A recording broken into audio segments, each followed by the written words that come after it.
وعلیکم السلام ورحمۃ اللہ وبرکاتہ۔ ماشاء اللہ جی۔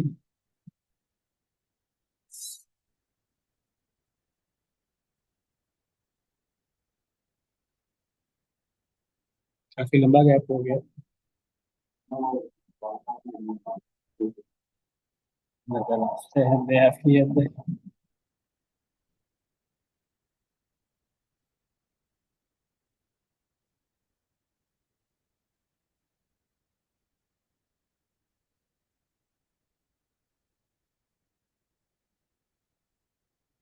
جی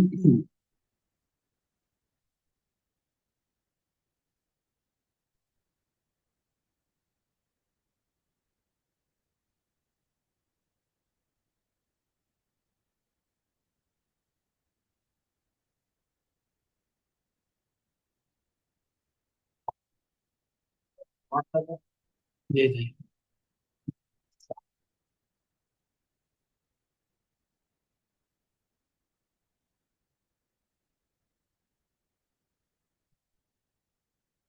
ہاں،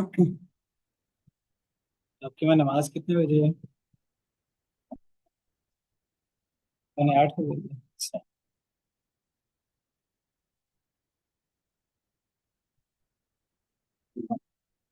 ہاں، 9 بجے۔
السلام علیکم ورحمۃ اللہ، میری آواز آ رہی ہے؟ وعلیکم السلام ورحمۃ اللہ جی، استاد آ رہی ہے۔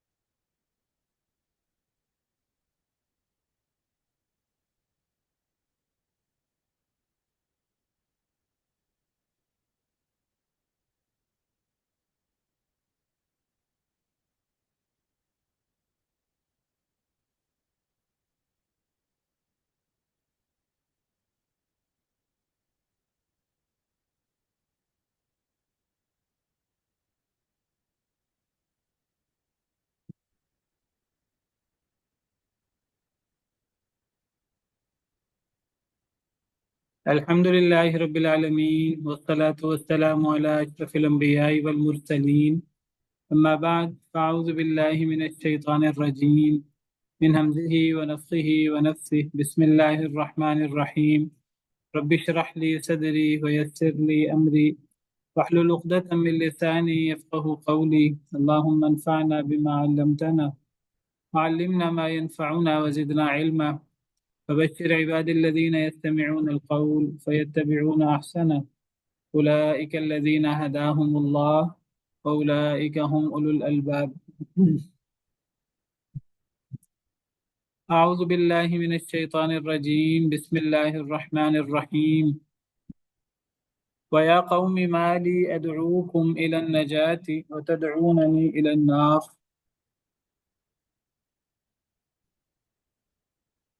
ويا قوم ما لي، اور اے میری قوم، ما لی، مجھے کیا ہے، ادعوکم الی النجاة، کہ میں بلاتا ہوں تمہیں نجات کی طرف، وتدعوننی الی النار، اور تم بلاتے ہو مجھے آگ کی طرف.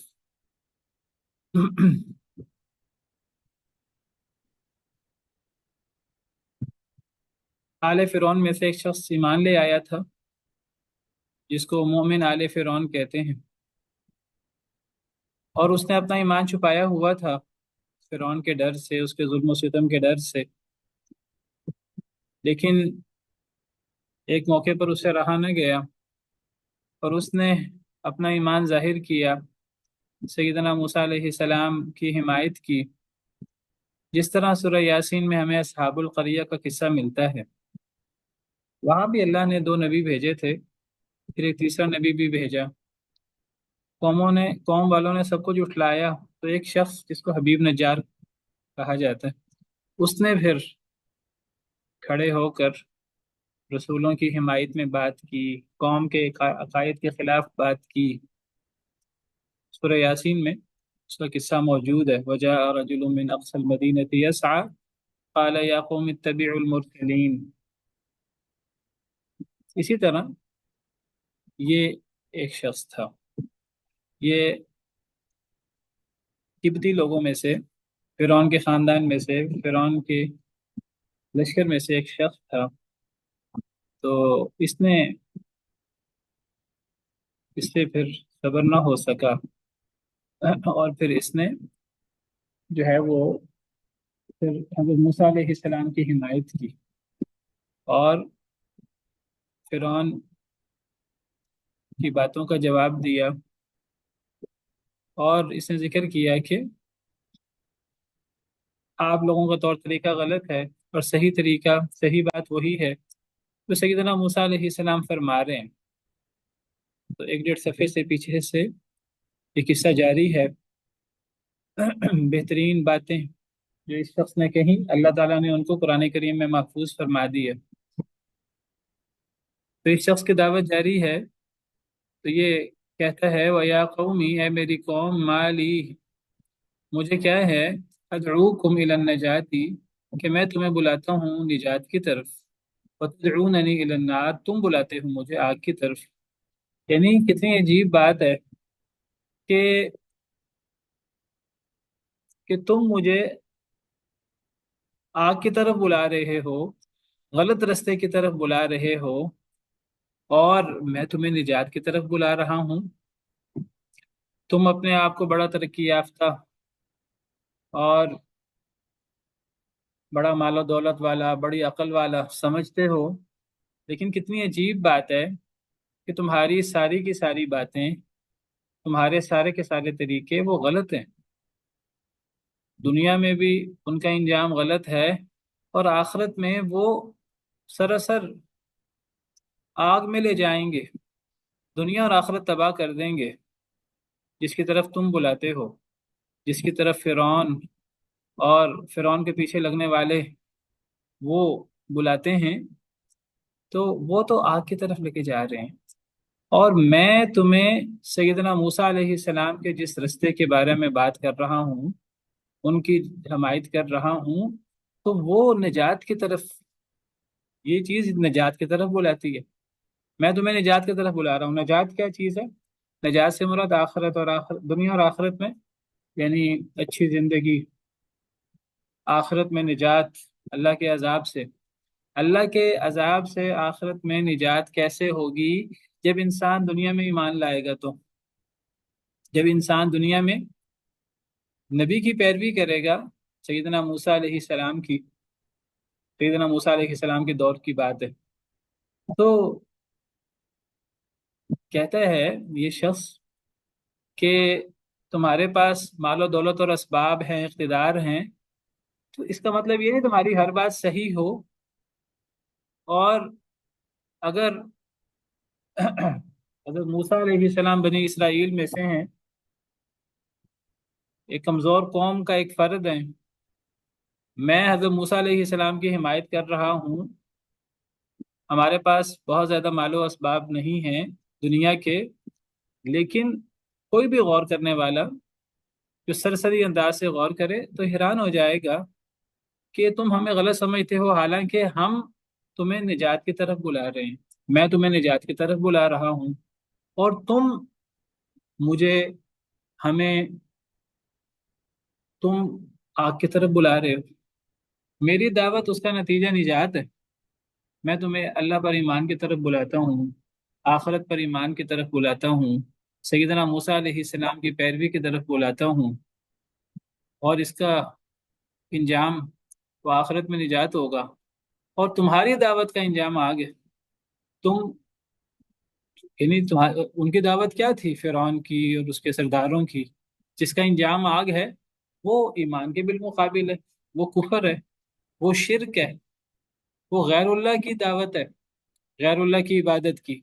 فرعون اپنے آپ کو رب کہا کرتا تھا، کہتا تھا میری عبادت کرو، میرے پیچھے چلو، تو اس کا نتیجہ آگ تھا۔ تو گویا کہ یہ جو رجل مومن تھا آل فرعون میں سے، یہ لوگوں کو ایمان باللہ بالیوم الآخر کی طرف بلا رہا تھا، جو موسیٰ علیہ السلام کی پیروی کی دعوت دے رہا تھا، جس کا نتیجہ نجات تھا۔ تو یہ کہتا ہے میں تمہیں نجات کی طرف بلا رہا ہوں، اور تم بلا رہے ہو مجھے آگ کی طرف، یعنی تم مجھے کفر، شرک اور کی طرف بلا رہے ہو، جس کا نتیجہ سراسر آگ ہے آخرت میں۔ تدعون، اگلی آیت میں اس کی وضاحت ہے، تدعوننی لیکفر باللہ، پچھلی آیت میں ہے تدعوننی الی النار، تم مجھے آگ کی طرف بلا رہے ہو، یہ انجام ہے۔ وہ کیا عمل ہے کہ جس کا انجام آگ ہے؟ اگلی آیت میں اس کی وضاحت ہے، تدعوننی لیکفر باللہ، تم بلا رہے ہو مجھے کہ میں کفر کروں اللہ کے ساتھ، واشرک بہ، اور میں شریک بناؤں اللہ کے ساتھ، ماں اسے جو لیس لی بہ علم، نہیں ہے مجھے جس کے بارے میں کوئی علم۔ تو تمہاری دعوت وہ کس چیز کی دعوت ہے؟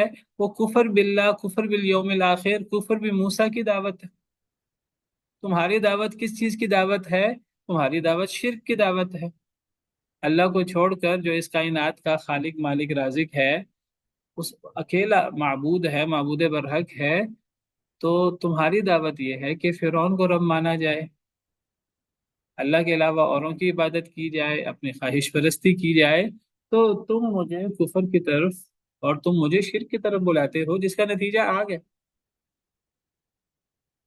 تم مجھے بلاتے ہو کہ میں کفر کروں اللہ کے ساتھ، اور میں شریک بناؤں اللہ کے ساتھ جس کا مجھے کوئی علم نہیں ہے، یعنی تم مجھے اس شرک کی دعوت دیتے ہو کہ جس شرک کی کوئی دلیل نہیں ہے، کوئی علمی دلیل نہیں ہے، ظن و تخمین سارے کا سارا۔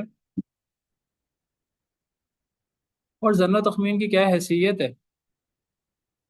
شیطانی وسواس، شبہات کی، حق کے مقابلے میں، توحید کے مقابلے میں، نبیوں کی تعلیمات کے مقابلے میں جو سراسر حق ہیں، اللہ کی وحی کے مقابلے میں ان چیزوں کی کیا حیثیت ہے؟ وما يتبع اکثرهم الا ظنا، اکثر لوگ جو کفر شرک کرتے ہیں وہ ظن کی پیروی کرتے ہیں۔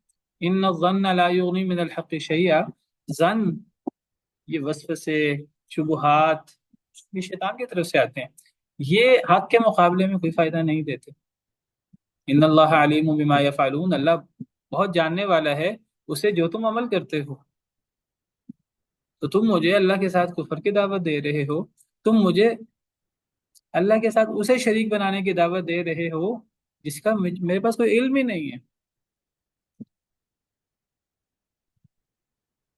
وَأَنَا أَدْعُوكُمْ، اور میں تمہیں دعوت دے رہا ہوں، میں تمہیں بلا رہا ہوں، إِلَى الْعَزِيزِ الْغَفَّارِ، اس اللہ رب العالمین کی طرف جو العزیز بھی ہے، الغفار بھی ہے، بہت غالب ہے اور بہت معاف کرنے والا ہے۔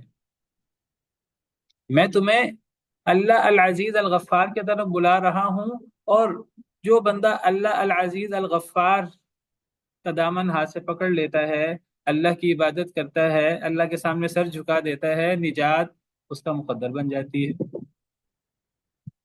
وہ اللہ کے عذاب سے نجات پا جائے گا، دنیا اور آخرت کی کامیابی اور نعمتیں اس کا مقدر بن جائیں گی۔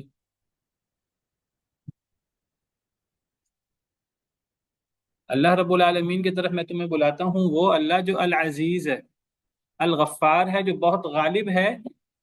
العزیز میں طاقتور ہونے کا معنی بھی ہے، غالب ہونے کا معنی بھی ہے، یعنی جب اللہ تعالیٰ کسی کی نافرمانی پر اس کی پکڑ کرنا چاہے دنیا اور آخرت میں، اس کو سزا دینا چاہے، وہ بھاگ نہیں سکتا، پھر وہ اللہ کو عاجز نہیں کر سکتا۔ وما انتم بمعجزین فی الارض ولا فی السماء، تم عاجز نہیں کر سکتے اللہ کو، نہ زمین میں اور نہ آسمانوں میں۔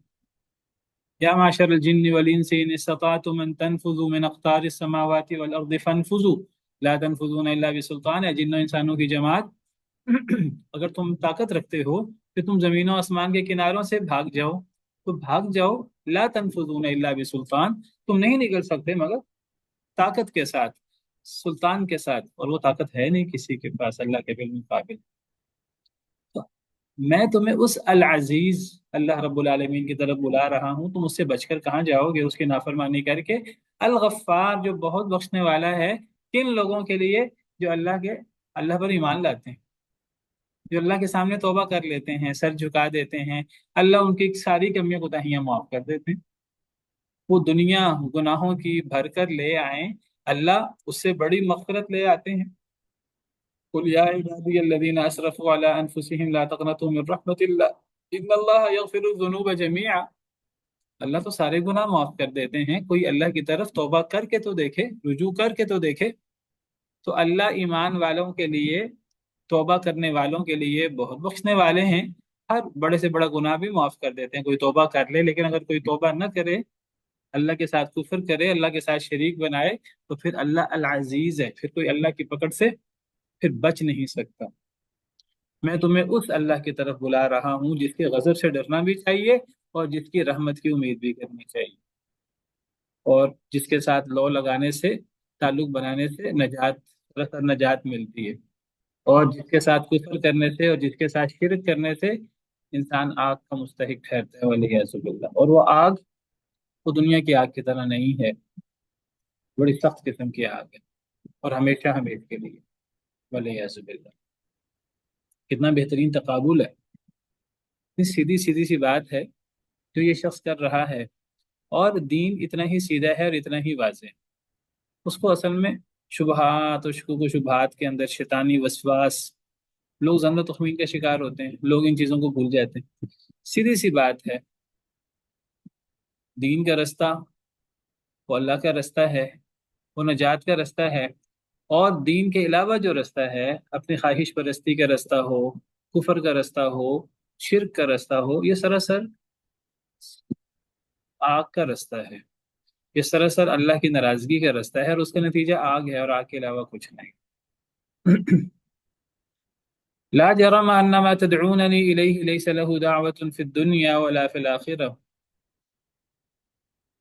لا جرم، کوئی شک و شبہ نہیں، بالکل یقینی بات ہے، بغیر کسی شک و شبہ کے، انما تدعوننی الیہ، کہ بے شک جو تم بلاتے ہو مجھے جس کی طرف، لیس له دعوت فی الدنیا، نہیں ہے اس کے لیے دعوت پکارنا، فی الدنیا دنیا میں، ولا فی الآخرہ اور نہ ہی آخرت میں، وان مردنا الی اللہ، اور بے شک مردنا ہمارا لوٹنا، الی اللہ اللہ کی طرف ہے، وان المسرفین هم اصحاب النار، اور بے شک حد سے بڑھنے والے وہ آگ والے ہیں، والعیاذ باللہ۔ دعوت جاری ہے رجل مومن کی، مومن آل فرعون کی، وہ کہتا ہے بلا شک و شبہ، کوئی شک و شبہ کی بات نہیں، کہ تم مجھے جس کی طرف بلاتے ہو، جس کفر اور شرک کی طرف تم بلاتے ہو، جو فرعون کی دعوت ہے، جس کو فرعون سبیل الرشاد قرار دے رہا ہے، بھلائی کا رستہ قرار دے رہا ہے، وہ بھلائی کا رستہ کہاں سے؟ وہ تو غی کا رستہ ہے، وہ تو گمراہی کا رستہ ہے، وہ تو آگ کا رستہ ہے۔ تم مجھے جس کی طرف بلاتے ہو، پیچھے کہا کہ وہ تو آگ کا رستہ ہے، پیچھے کہا وہ تو کفر اور شرک کا رستہ ہے، اب عقلی دلیل دے رہا ہے، وہ کہتا ہے مومن آل فرعون، تم مجھے جس کی طرف بلاتے ہو، یعنی کس کی طرف بلاتے ہو؟ یعنی غیر اللہ کی عبادت کی طرف، فرعون اور فرعون کے جو معبود تھے، تو اس شرک کی طرف تم مجھے بلاتے ہو، اللہ کو چھوڑ کر غیروں کی عبادت کی طرف تم مجھے بلاتے ہو۔ تم مجھے جس کی طرف بلاتے ہو، لیس لہ دعوت فی الدنیا، نہیں ہے اس کے لیے پکارنا دنیا میں، ولا فی الآخرہ، اور نہ آخرت میں۔ نہ دنیا میں اس کو پکارنے کا کوئی فائدہ ہے، نہ آخرت میں اس کو پکارنے کا کوئی فائدہ ہے۔ یہ مطلب ہے لیس لہ دعوت فی الدنیا ولا فی الآخرہ، یعنی اللہ کے علاوہ تم مجھے جس کی طرف بلاتے ہو، تم مجھے جس شرک کی دعوت دیتے ہو، میں تو تمہیں توحید کی بات کر رہا ہوں، میں تو تمہیں اللہ وحدہ لا شریک کی عبادت کی بات کر رہا ہوں، جو سیدنا موسیٰ علیہ السلام کی دعوت، توحید کی۔ تم بلا رہے ہو شرک کی طرف، تو جس شرک کی طرف تم بلا رہے ہو، غیر اللہ کی عبادت کی، تو وہ فرعون ہو یا دیگر معبودان باطل ہوں، تو ان کو پکارنے کا نہ دنیا میں فائدہ ہے نہ آخرت میں فائدہ ہے۔ لیس لہ دعوت، نہیں ہے اس کے لیے پکارنا، غیر اللہ کو پکارنا، فی دنیا، دنیا میں، ولا فی الآخرہ، اور نہ آخرت میں۔ نہ دنیا میں اس کے لیے پکارنا ہے، نہ آخرت میں اس کے لیے پکارنا ہے۔ کیا مطلب؟ نہ دنیا میں اس کو پکارنے کا کوئی فائدہ ہے غیر اللہ کو، نہ آخرت میں اس کو پکارنے کا کوئی فائدہ ہے۔ دنیا میں پکارنے کا فائدہ کیوں نہیں ہے؟ دنیا میں پکارنے کا فائدہ اس لیے نہیں ہے کہ اگر وہ فوت شدگان بزرگ ہیں تو وہ سن ہی نہیں سکتے، وہ تو اللہ کے پاس چلے گئے، وہ تو قبروں میں موجود ہیں، جن کی ذات میں غلو کر کے انہیں خدائی صفات دے دی جاتی ہیں اور سمجھا جاتا ہے وہ ہماری ہر ہر بات سن رہے ہیں۔ اور اگر اسے مراد فرعون ہو جو زندہ ہیں، تو وہ قریب والے کو سنتے ہیں، دور والے کو سن ہی نہیں سکتے، اور اگر وہ سن لیں تو بات پوری نہیں کر سکتے۔ تو نہ دنیا میں ان کو پکارنے کا کوئی فائدہ ہے۔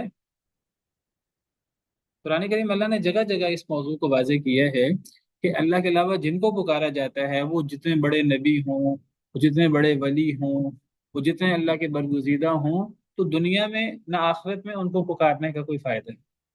ومن اضل ممن يدعو من دون الله من لا يستجيب له الى يوم القيامه، سورہ احقاف میں اللہ فرماتے ہیں اس سے بڑا گمراہ کون ہے، اس سے بڑا بہکا ہوا کون ہے، ممن يدعو من دون اللہ، جو پکارتا ہے اللہ کے علاوہ، من لا يستجيب له الى يوم القيامه، جو قیامت تک اس کی پکار نہیں سن سکتا، جو قیامت تک اس کی پکار کا جواب نہیں دے سکتا۔ دوسری آیت میں فرمایا ان تدعوہم لا يسمعوا دعاءکم، سورہ فاطر میں، اگر تم انہیں پکارو، ان باطل معبودوں کو، غیر اللہ کو، اگر تم پکارو، لا يسمعوا دعاءکم، تو وہ تمہاری پکار سنتے نہیں، ولو سمعوا ما استجابوا لکم، اگر وہ سن لیں تو اس کا جواب نہیں دے سکتے، قبول نہیں کر سکتے۔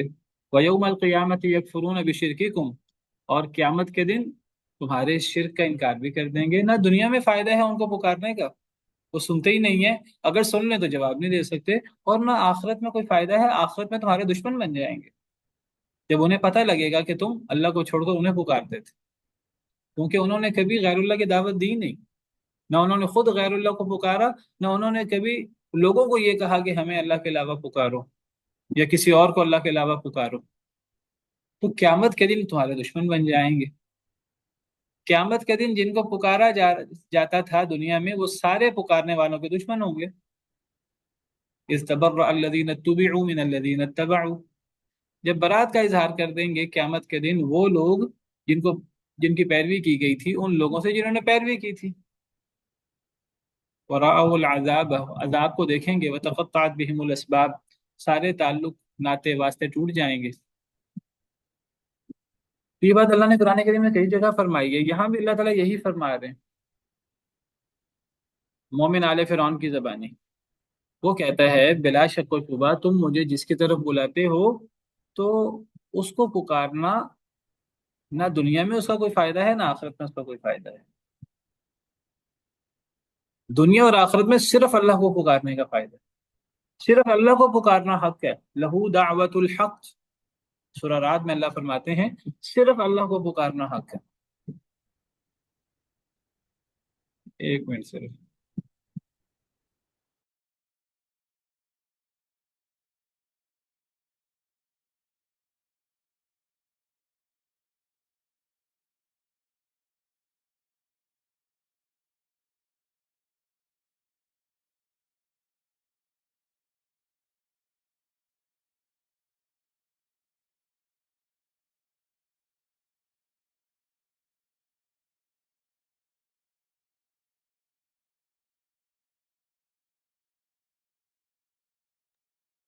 جی، تو بلا شک و شبہ تم مجھے جس کی طرف بلاتے ہو نہیں ہے اس کے لیے پکارنا دنیا میں، نہ دنیا میں پکارنے کا فائدہ ہے ولا فی الآخرہ، اور نہ آخرت میں پکارنے کا کوئی فائدہ ہے۔ آخرت میں فائدہ کیوں نہیں ہے پکارنے کا؟ کیونکہ آخرت میں ویسے دشمن بن جائیں گے۔ اگر یہ دشمنی نہ بھی کریں آخرت میں تو آخرت میں بھی مدد نہیں کر سکیں گے۔ عیسائی حضرت عیسیٰ کو پکارتے ہیں، سیدنا عیسیٰ علیہ السلام آخرت میں عیسائیوں کی کوئی مدد نہیں کر سکیں گے۔ یہودی اگر حضرت موسیٰ کو، حضرت عزیر کو یا دیگر اللہ کے نبی، اللہ کے ولی، ان کی شان میں غلو کر کے اگر انہیں پکارتے ہیں تو وہ آخرت میں کوئی کسی کی مدد نہیں کر سکے گا۔ جو لوگ مسلمانوں میں نبی کریم صلی اللہ علیہ وسلم کو پکارتے ہیں، سیدنا علی کو پکارتے ہیں، پیر عبد القادر جیلانی کو یا دیگر پیر و فقیروں کو پکارتے ہیں، نہ دنیا میں پکارنے کا کوئی فائدہ ہے نہ آخرت میں یہ ان کی کوئی مدد کر سکیں گے۔ کوئی بندہ کہے جی نہیں جی وہ تو آخرت میں سفارش کر لیں گے، کہ آخرت میں سفارش اپنی مرضی سے تو ہونی نہیں۔ آخرت میں سفارش اپنی مرضی سے نہیں ہونی۔ تو یہ کہے گا جی حضرت عیسیٰ علیہ السلام آخرت میں سفارش کر لیں گے، بھئی حضرت عیسیٰ علیہ السلام آخرت میں سفارش کریں گے، دیگر انبیاء و رسول اور اولیاء اور اللہ کے نیک بندے سفارش کریں گے، لیکن سفارش اپنی مرضی سے تو ہونی نہیں ہے، سفارش تو اللہ کے حکم سے ہونی ہے۔ اور جس نے اللہ کے ساتھ شریک بنائے ہوں گے، اللہ ان کے حق میں کیوں سفارش کرنے کی اجازت دیں گے؟ کبھی اجازت نہیں دیں گے۔ نہ دنیا میں پکارنے کا کوئی فائدہ ہے نہ آخرت میں پکارنے کا کوئی فائدہ ہے۔ دنیا میں جو اللہ کے ساتھ شرک کیا جاتا ہے اس کا فائدہ نہ دنیا میں ہے نہ آخرت میں۔ چاہے اللہ کے نبیوں کو پکارا جائے، چاہے اللہ کے ولیوں کو، دیگر لوگوں کو پکارا جائے، اور اگر دجال اور فرعون اور نمرود ٹائپ لوگوں کو پکارا جائے، ان کو پکارنے کا ویسے ہی کوئی فائدہ نہیں ہے۔ نیک لوگوں کو بھی پکارنے کا فائدہ نہیں ہے، برے لوگوں کو بھی پکارنے کا فائدہ نہیں ہے، کسی کے پاس اختیار تو ہے نہیں، خدائی اختیارات۔ تو صرف اور صرف اللہ رب العالمین کو ہی پکارنے کا فائدہ ہے۔ اللہ ہی حاجت روا ہے، مشکل کشا ہے، دنیا میں بھی اور آخرت میں۔ دنیا میں بھی اللہ کا اختیار چلتا ہے، کسی کو دھوکا ہو جاتا ہے دنیا میں، جی فلاں کے پاس بھی کچھ وقتی اختیار ہے، آخرت میں تو وہ بھی دھوکا نہیں ہو،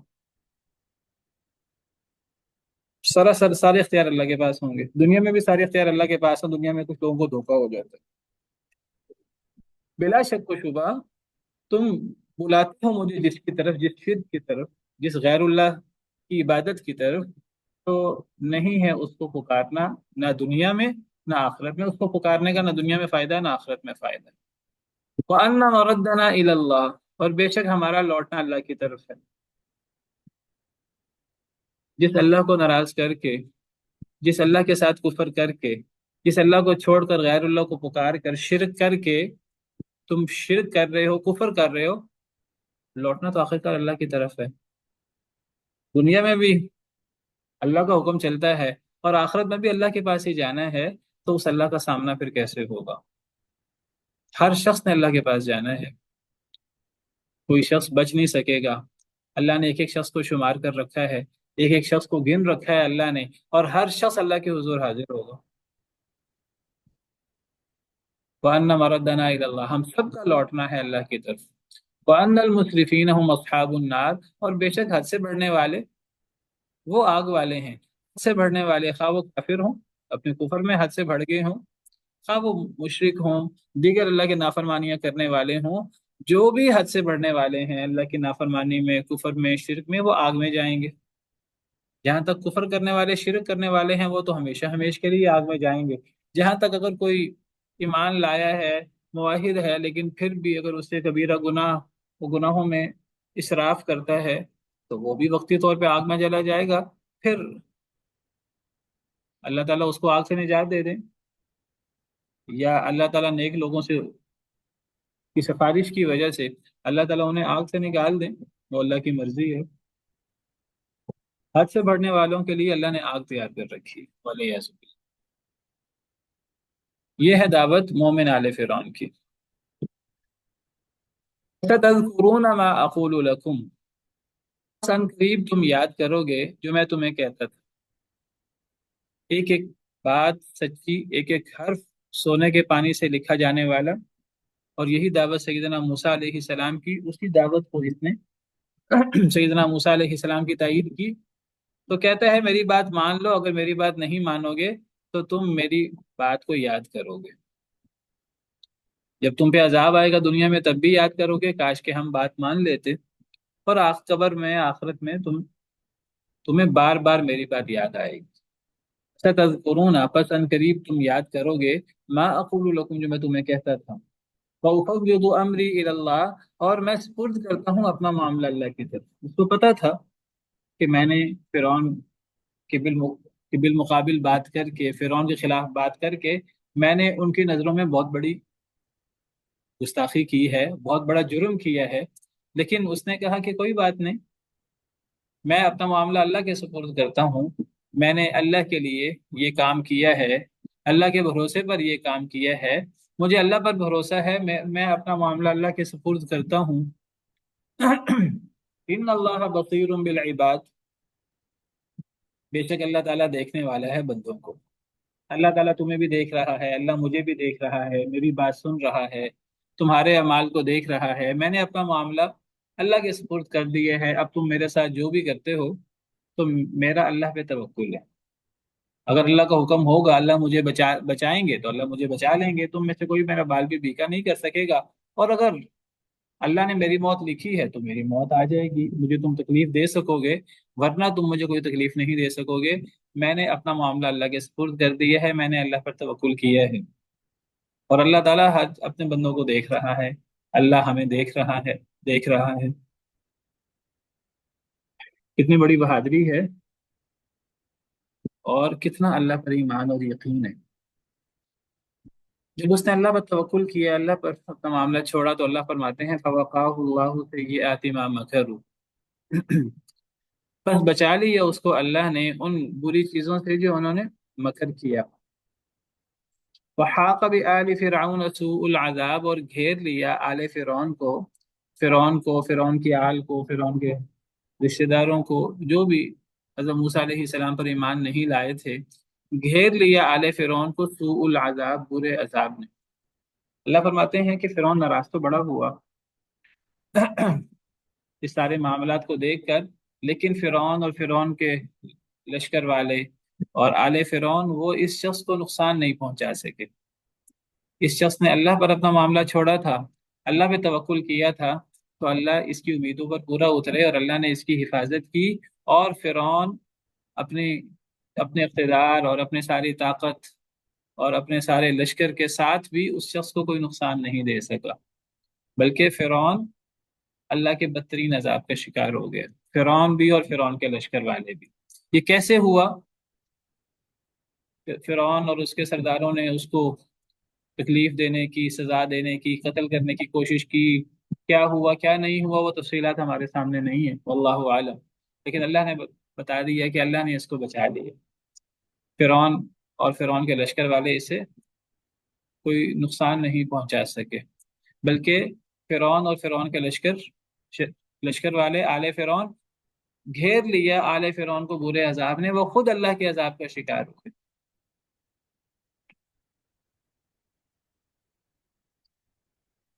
یاد رکھیے، کافر ہو، مشرک ہو،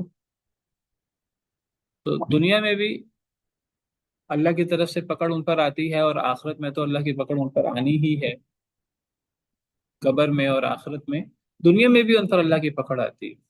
دنیا میں بھی وہ کامیاب نہیں ہو سکتے اور آخرت میں تو کبھی بھی کامیاب نہیں ہو سکتے. دنیا میں کبھی وقتی طور پر کسی کو تھوڑی سی مہلت مل جائے تو وہ تکبر کا شکار ہو جاتا ہے، سرکشی کا شکار ہو جاتا ہے.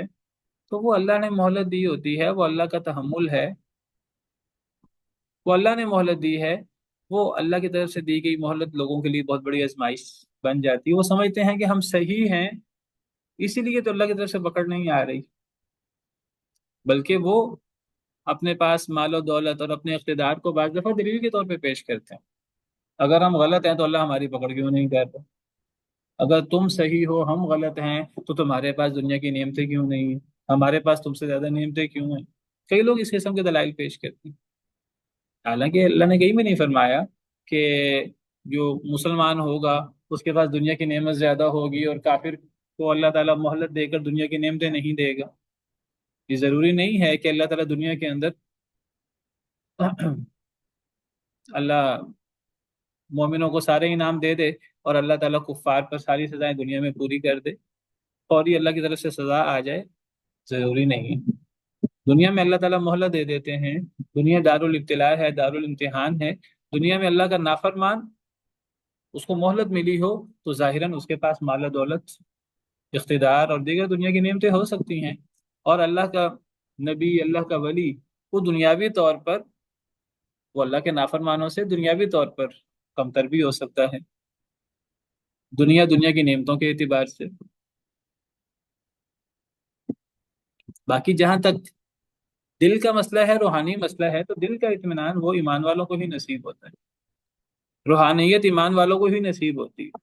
ایمان والوں کے پاس دنیا کی نعمتیں تھوڑی بھی ہوں تو سکون، اطمینان قلب، حیات طیبہ وہ ایمان والوں کو دنیا میں بھی حاصل ہوتی ہے، اور قبر اور آخرت میں تو ہے ہی ان کے لیے۔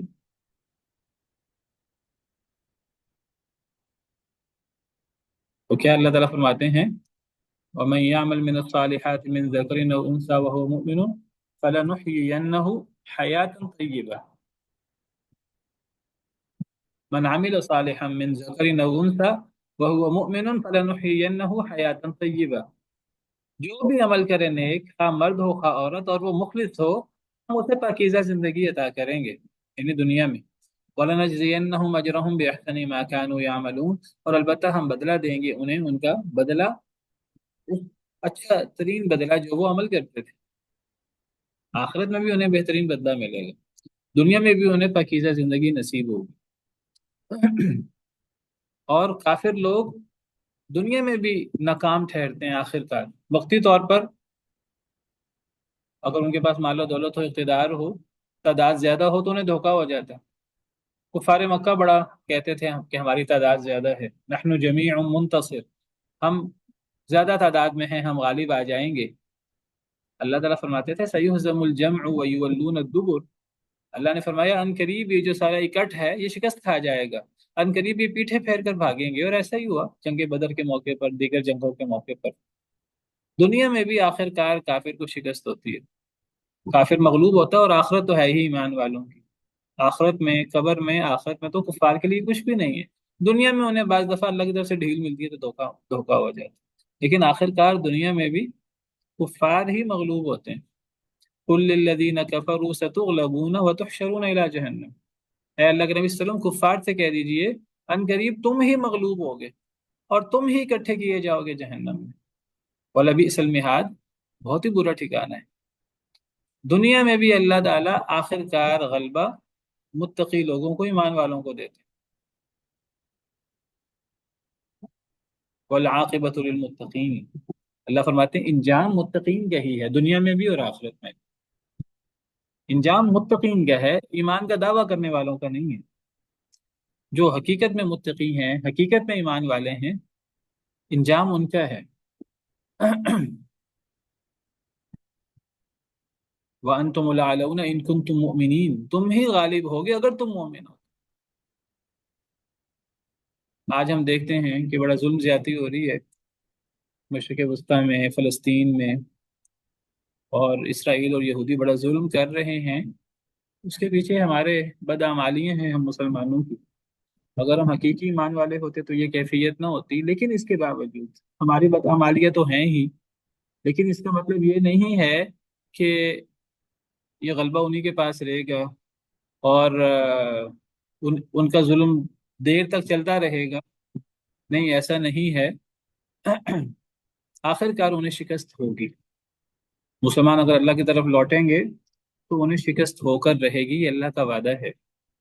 کم من فئۃ قلیلۃ غلبت فئۃ کثیرۃ باذن اللہ، کتنی تھوڑی جماعتیں کم تعداد والی وہ بڑی جماعتوں پر غالب آئی ہیں، اور اللہ ایمان والوں کی مدد کرتے ہیں۔ بس ایمان والے دور ہوئے ہیں اللہ سے، وہ اللہ کے قریب ہو جائیں، اپنی اصلاح کر لیں، تو اللہ تعالیٰ ایمان والوں کو دنیا میں بھی غلبہ دیں گے، اور آخرت میں تو، قبر میں، آخرت میں تو غلبہ ایمان والوں کا ہی ہے۔ والذین اتقوا فوقهم یوم القیامہ، دنیا میں بھی غلبہ آخر کار ان کے لیے ہے۔ وقتی آزمائش مسلمانوں کی ہوتی ہے، اس وقتی آزمائش میں اللہ تعالیٰ ہمیں تنبیہ کرتے ہیں کہ ہم اپنے دین کی طرف لوٹیں، ہم اللہ کی طرف لوٹیں۔ تو یہاں اللہ تعالیٰ نے دکھایا ہے، بتایا ہے کہ فرعون اور فرعون کا لشکر سب مل کر اس شخص کو نقصان نہیں پہنچا سکے، بلکہ فرعون اور آل فرعون اللہ کے بدترین عذاب کا شکار ہو گئے۔ وحاق بآل فرعون سوء العذاب، گھیر لیا آل فرعون کو برے عذاب نے۔ النار یعرضون علیہا غدوا وعشیا، آگ پر وہ پیش کیے جاتے ہیں، آگ وہ پیش کیے جاتے ہیں اس پر صبح اور شام۔ وَيَوْمَ تَقُومُ السَّاعَةُ أَدْخِلُوا آلَ فِرْعَوْنَ أَشَدَّ الْعَذَابِ، اور جس دن قیامت قائم ہوگی، ادخلوا داخل کر دو، یعنی حکم ہوگا فرشتوں کو، داخل کر دو آل فرعون کو اشد العذاب، زیادہ سخت عذاب میں۔ اللہ فرما رہے ہیں دنیا میں کیا ہوا، دنیا میں اس رجل مومن نے، مومن آل فرعون نے حضرت موسیٰ علیہ السلام کی حمایت کی اور اس نے حق کا علم بلند کیا، تو اللہ نے اس کو بچا لیا فرعون کی اور فرعون کے لشکر کی کے مکر سے، اور آل فرعون اللہ کے عذاب کا شکار ہو گئے۔ اللہ نے انہیں سمندر میں غرق کر دیا۔ آگ پر صبح شام انہیں پیش کیا جاتا ہے آل فرعون کو۔ اللہ تعالیٰ یعنی خبر دے رہے ہیں نبی صلی اللہ علیہ وسلم کے دور میں، اور جب تک یہ قرآن پڑھا جاتا رہے گا تب تک یہ خبر، یعنی گویا کہ اللہ کی طرف سے خبر ہے کہ آگ پر پیش کیا جاتا ہے ان کو، یعنی آل فرعون کو، غدو و عشیہ، صبح اور شام، یعنی جب سے فرعون اور اس کے درباری اور اس کے لشکری اللہ کے عذاب کا شکار ہوئے، اب وہ جہاں بھی ہیں، وہ اب مچھلیوں کے پیٹوں میں ہیں یا جہاں بھی ہیں، اب وہ قبروں میں ہیں، تو اب ان کی جو بھی قبر ہے، ہر شخص مرنے کے بعد وہ قبر میں چلا جاتا ہے، چاہے وہ ظاہری طور پہ اس کو دفنایا جائے، چاہے اس کو ظاہری طور پہ نہ دفنایا جائے۔ ثم اماتہ فاخبرہ، پھر اللہ فوت کرتے ہیں، پھر اللہ تعالیٰ اسے قبر نصیب کرتے ہیں۔ ہر شخص کو قبر نصیب ہوتی ہے، چاہے وہ سمندر میں غرق ہو جائے، چاہے وہ آگ میں جل جائے، چاہے اس کو کسی اور طریقے سے قتل کر دیا جائے، چاہے اسے درندے کھا جائیں، چاہے اسے آگ میں جلا کر راکھ بنا دیا جائے، جو کیفیت ہو کسی انسان کی، موت کے بعد اسے قبر نصیب ہوتی ہے۔ تو وہ اپنی اپنی قبروں میں فرعون اور فرعون کی آل موجود ہے، اور صبح شام انہیں آگ پہ پیش کیا جاتا ہے۔ وہ قبر میں موجود ہیں اور اس قبر میں صبح شام انہیں آگ پر پیش کیا جاتا ہے، یعنی انہیں قبر کا عذاب ہو رہا ہے جب سے وہ فوت ہوئے تب سے۔ نبی کریم صلی اللہ علیہ وسلم کے دور میں یہ قرآن کی آیات نازل ہوئی تب بھی انہیں عذاب ہو رہا تھا، ہم یہ آج پڑھ رہے ہیں آج بھی انہیں عذاب ہو رہا ہے، اور یہ عذاب آخرت سے پہلے کا ہے، یہ ان کی موت کے بعد کا ہے۔ کیسے پتہ لگا ان کی موت کے بعد کا ہے؟ کیونکہ وحاق بآل فرعون سوء العذاب، گھیر لیا آل فرعون کو برے عذاب نے۔ اس سے مراد فرعون اور اس کی آل کا سمندر میں غرق ہونا ہے۔ اللہ نے انہیں بدترین عذاب دیا اور وہ دنیا سے چلے گئے۔ جب وہ دنیا سے چلے گئے تو آگے اللہ فرماتے ہیں وَيَوْمَ تَقُومُ السَّاعَةُ أَدْخِلُوا آلَ فِرْعَوْنَ أَشَدَّ الْعَذَابِ، جب قیامت قائم ہوگی تو کہا جائے گا، یعنی فرشتوں سے کہا جائے گا داخل کرو فرعون کی آل کو زیادہ سخت عذاب میں۔ تو اللہ نے آیت کریمہ، یہ جو آیت نمبر 46 ہے، اس کے اگلے حصے میں اللہ نے آخرت کی بات کی ہے، جب قیامت قائم ہوگی۔ جب قیامت قائم ہوگی تو حکم ہوگا فرشتوں کو کہ آل فرعون کو زیادہ سخت عذاب میں داخل کر دو۔ پیچھے موت کی بات ہوئی، اور آیت کے اگلے حصے میں آخرت کی بات ہوئی کہ آخرت میں آل فرعون کو زیادہ سخت عذاب ملے گا۔ تو اب درمیان میں اللہ فرماتے ہیں کہ انہیں صبح شام آگ پہ پیش کیا جاتا ہے۔ تو دنیا کی موت کے بعد اور قیامت کی میدان محشر کی زندگی سے پہلے کا جو عرصہ ہے، اسے برزخ کہتے ہیں، اسے قبر کی زندگی آپ کہہ لیجئے، جو ایک اعتبار سے موت ہے، ایک اعتبار سے زندگی ہے۔ موت کس اعتبار سے ہے؟ وہ جو اللہ نے دو موتیں رکھی ہیں، تو یہ اس اعتبار سے دوسری موت ہے۔ ایک پہلی موت ہے جب ہم عدم میں تھے، پھر پہلی زندگی یہ جو دنیا کی زندگی ہوتی ہے، جو فرعون آل فرعون کو حضرت موسیٰ علیہ السلام کے دور میں وہ پہلی زندگی انہیں حاصل تھی۔ پھر جب اللہ کا عذاب آیا، وہ اللہ کے عذاب کا شکار ہوئے، سمندر میں غرق ہوئے، تو ان کی دوسری موت آ گئی۔ اور اب جب قیامت کے دن سور پھونکا جائے گا، دوسرا سور، تو وہ دوسری زندگی انہیں حاصل ہوگی۔ تو یہ جو درمیانی عرصہ ہے، یہ دوسری موت کا، ایک اعتبار سے یہ موت ہے اور ایک اعتبار سے یہ برزخی زندگی ہے۔ یہ زندگی کس اعتبار سے ہے کہ اس برزخی زندگی میں اس کو قرآن کریم میں برزخ کا نام دیا گیا، وَمِن وَرَائِهِمْ بَرْزَخٌ إِلَى يَوْمِ يُبْعَثُونَ، سورہ مؤمنون میں۔ کہ جب انسان مر جاتا ہے، سر یہ بات ذرا دوبارہ سمجھا دیں پلیز۔ میں یہ ذکر کر رہا ہوں کہ مرنے کے بعد جب انسان کو موت آ جاتی، دنیا کی زندگی انسان کی ختم ہو جاتی ہے، تو یہ انسان کی دوسری موت آ جاتی ہے۔ اب قیامت کے دن جب دوسرا سور پھونکا جائے گا، جب میدان محشر میں سب لوگ زندہ ہوں گے، تو اس درمیانے عرصے کو موت کہا جاتا ہے، دوسری موت، اور ایک اعتبار سے اسے زندگی بھی کہا جاتا ہے، برزخی زندگی۔ اس کو قرآن کریم نے برزخ کا نام دیا ہے۔ یہ دیکھیے اللہ تعالیٰ قرآن کریم میں فرماتے ہیں وَمِن وَرَائِهِمْ، موت کس اعتبار سے ہے وہ تو واضح ہے نا، ہم نے سورہ غافر کے شروع میں پڑھا تھا کہ جی سر۔ جب جہنمی جہنم میں ہوں گے تو جہنمی اللہ تعالیٰ سے کہیں گے اللہ آپ نے ہمیں 2 دفعہ مارا، 2 دفعہ زندہ کیا۔ تو اس میں ہم تفصیل سے پڑھ چکے ہیں کہ 2 موتیں اور 2 زندگیاں۔ 2 موتوں سے کیا مراد ہے؟ ایک موت ہماری دنیا کی زندگی سے پہلے جو ہماری عدم کی کیفیت تھی، ایک وہ موت ہے، پھر ایک دنیا کی زندگی، یہ پہلی زندگی ہے۔ پھر دنیا کی زندگی جب ختم ہو جائے گی، جب موت آ جائے گی، تو یہ دوسری موت ہوگی۔ اور یہ کب تک موت کی کیفیت رہے گی؟ جب تک ہم قیامت کے دن دوبارہ زندہ نہیں ہو جاتے۔ کب قیامت کے دن ہم دوبارہ زندہ ہوں گے؟ جب دوسرا سور پھونکا جائے گا۔ پہلا سور جب پھونکا جائے گا، پہلا سور پھونکے جانے سے جو لوگ مرے نہیں ہوں گے، پہلا سور پھونکے جانے سے قیامت آ جائے گی۔ جو لوگ نہیں مرے تو وہ قیامت کی وجہ سے سب لوگ مر جائیں گے۔ تو پھر جب دوسرا سور پھونکا جائے گا تو قیامت کے دن مرے ہوئے لوگ اور سیدنا آدم علیہ السلام سے لے کر قیامت تک مرنے والے لوگ سارے زندہ ہو جائیں گے۔ تو یہ جو دوسرا سور پھونکا جائے گا، سب زندہ ہو جائیں گے۔ اس وقت تک، اپنی موت سے لے کر اس وقت تک، یہ دوسری موت بھی ہے ایک اعتبار سے، اور ایک اعتبار سے یہ برزخی زندگی ہے۔ دوسری موت یہ کیسے ہے وہ میں نے بتا دیا، ہر انسان کو 2 موتیں 2 زندگیاں نصیب ہوتی ہیں۔ اور یہ برزخ کیسے ہے، اس کی برزخ ہونے کی دلیل کیا ہے؟ اس کی برزخ ہونے کی دلیل سورہ مومنون کی یہ آیت ہے، وَمِن وَرَائِهِمْ بَرْزَخٌ إِلَى يَوْمِ يُبْعَثُونَ۔ یہ دیکھیے، یہ سورہ مومنون آیت نمبر 99 اور 100۔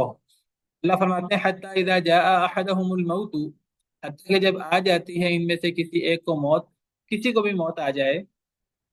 یہ اس موت سے کیا مراد ہے؟ یعنی جو زندگی کے بعد جو موت آتی ہے، دوسری موت مراد ہے۔ ان میں سے کسی کو موت آتی ہے تو وہ کہتا ہے اے میرے رب مجھے واپس لوٹا دیجئے۔ مرتے وقت ہر شخص کہتا ہے اے اللہ مجھے تھوڑی سی مہلت اور دے دے، اے اللہ مجھے دوبارہ زندگی دے دے، لعلی اعمل صالحا، تاکہ میں نیک عمل کروں، فیما ترک، جو میں چھوڑ آیا ہوں، میں نیک عمل نہیں کر سکا، اے اللہ مجھے تھوڑی سی مہلت دیں کہ میں نیک عمل کروں۔ اللہ فرماتے ہیں ہرگز نہیں، انہا کلمۃ هو قائلها، یہ ایک کلمہ ہے جو ہر شخص ہی کہے گا، ہر شخص ہی کہے گا اے اللہ تھوڑی سی مہلت دے دے، اور میں 2 رکعتیں پڑھ لوں، میں صدقہ کر لوں، میں کوئی نیکی کا کام کر لوں، اگر کلمہ نہیں پڑھا تو کلمہ پڑھ لوں، نبی کی پیروی نہیں کی تو نبی کی پیروی کر لوں، اے اللہ آپ کو راضی کر لوں۔ ہر شخص یہ بات کہے گا مرتے وقت۔ اللہ کہیں گے ہرگز نہیں، یہ تو بات ہر شخص نے کہنی ہے، ہر شخص یہ کہے گا، اس پر عمل درآمد نہیں ہوگا، یہ بات کسی کی سنی نہیں جائے گی۔ وَمِن وَرَائِهِمْ بَرْزَخٌ إِلَى يَوْمِ يُبْعَثُونَ، اب یہ موت سے لے کر اب جن لوگ اٹھائے جائیں گے اس وقت تک یہ برزخ ہے، یہ ایک آڑ ہے۔ اب اس کو درمیان میں برزخ کہتے ہیں، کیا کہتے ہیں اس کو درمیان میں؟ برزخ۔ یہ جو برزخ کا معاملہ ہے، قبر کی زندگی، میں بتا چکا ہوں قبر کی زندگی سے مراد ہم کسی شخص کو قبر میں دفنائیں یا نہ دفنائیں، ہر شخص کے لیے قبر کی زندگی ہے، ہر شخص کی برزخ ہے، ہر شخص کو قبر نصیب ہوتی ہے، چاہے ہمیں وہ نظر آئے یا نہ آئے۔ اور اس قبر کی زندگی میں، اس برزخی زندگی میں جو دوسری موت ہے، یہ ایک اعتبار سے موت ہے، ایک اعتبار سے زندگی ہے۔ یہ موت ہمارے اعتبار سے ہے، ہماری دنیا کے اعتبار سے۔ یہ زندگی کس اعتبار سے ہے؟ یہ زندگی اس اعتبار سے ہے کہ اس موت کے اندر بھی لوگوں کو نعمتیں یا عذاب ہوتا ہے، یہ اس اعتبار سے زندگی ہے، کیونکہ قبر کا عذاب اور قبر کی نعمتیں برحق ہیں۔ قبر میں نیک لوگوں کو نعمتیں ملتی ہیں، اور قبر میں اللہ کے نافرمانوں کو، کافروں کو، مشرکوں کو عذاب ہوتا ہے۔ نبی صلی اللہ علیہ وسلم نے فرمایا، صحیح حدیث ہے،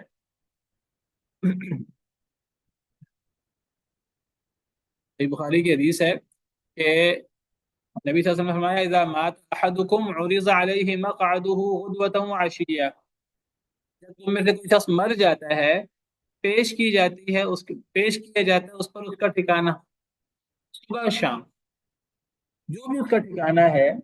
جب تم میں سے کوئی شخص مر جاتا ہے تو قبر میں صبح شام اس پر اس کا ٹھکانہ جنت یا جہنم وہ پیش کیا جاتا ہے، فیقال، اور اس کو کہا جاتا ہے، ھذا مقعدک حتی تبعث الیہ، یہ تیرا انجام ہے، تو نے یہاں جانا ہے، تو جب تک وہ بعث کا دن نہیں آ جاتا اس وقت تک ہر شخص کے سامنے جنت بھی پیش ہوتی ہے، جہنم بھی پیش ہوتی ہے، اور جو نیک شخص ہے اس کو جنت کی طرف سے اس کو ہوائیں اور جنت کی نعمتیں اس کو آتی ہیں، اور جو برا شخص ہے اس کو جہنم کی طرف سے گرم لو اور عذاب وہ جہنم کی طرف سے اس سے آتا ہے۔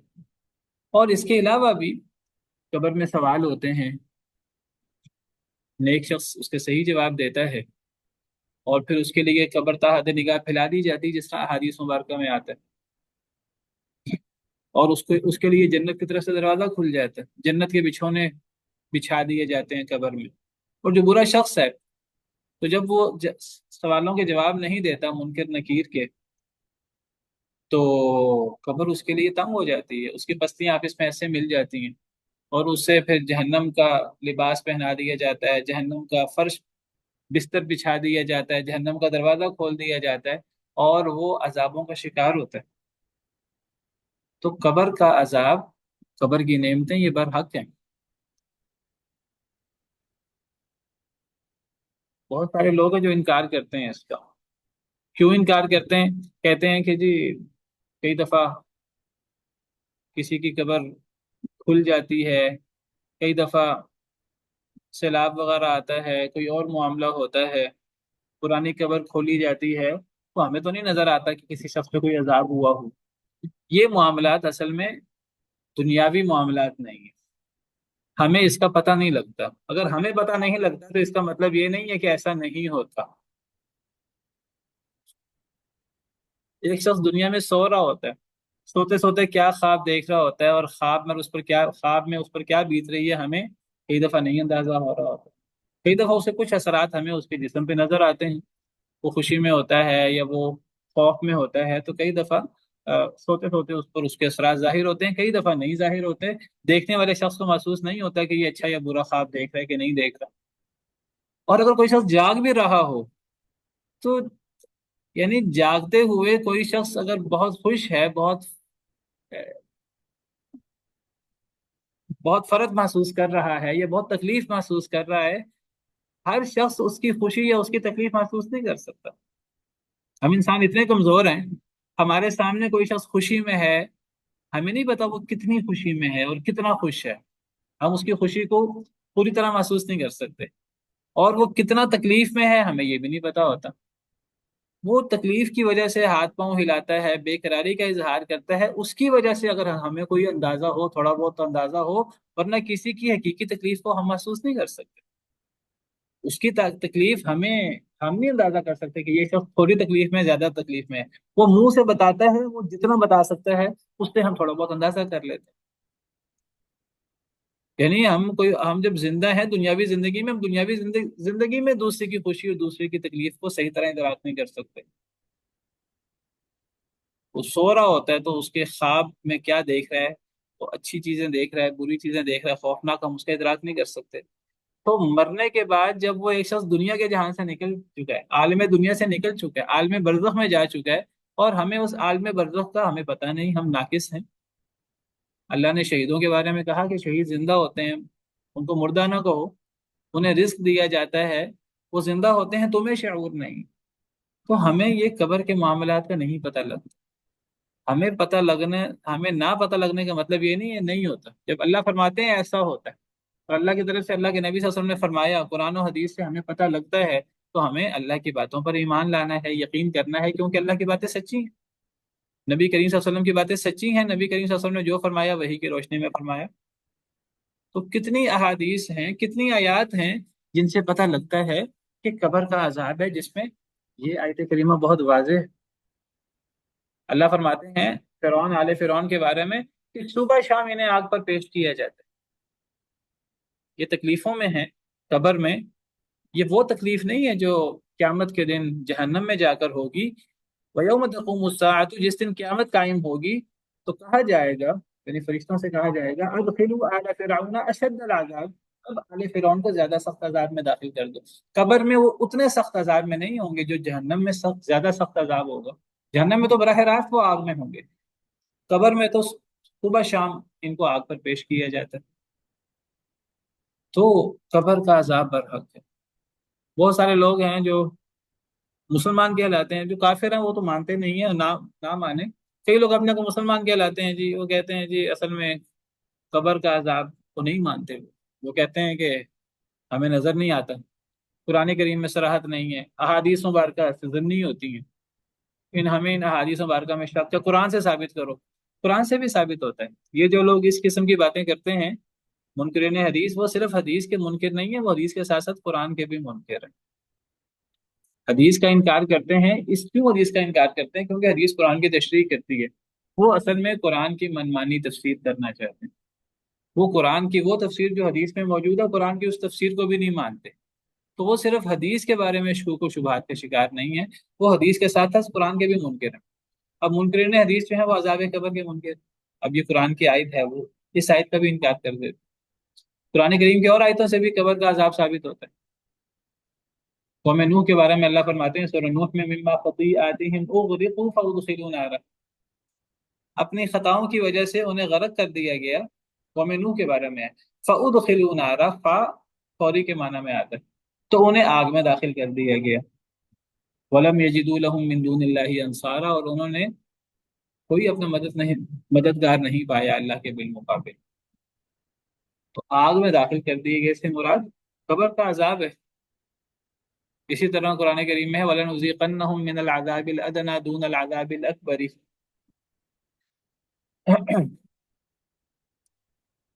قرآن کریم کی کئی آیات سے قبر کا عذاب ثابت ہوتا ہے۔ وَإِنَّ لِلَّذِينَ كَفَرُوا عَذَابًا دُونَ ذَلِكَ، کافروں کے لیے ہلکا عذاب بھی ہے، قبر کے جہنم کے عذاب سے ایک ہلکا عذاب بھی ہے قبر کا عذاب۔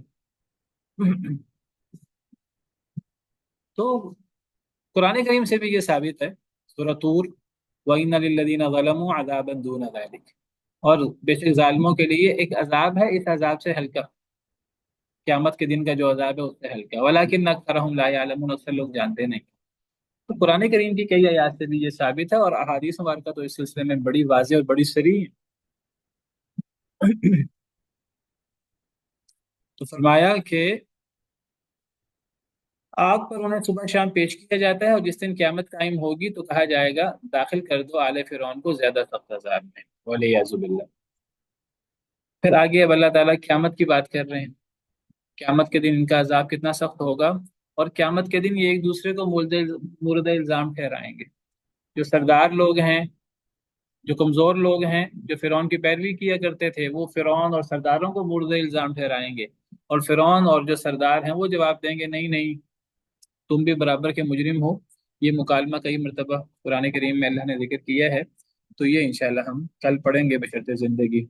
سبحان ربک رب العزت عما یصفون وسلام علی المرسلین والحمد للہ رب العالمین۔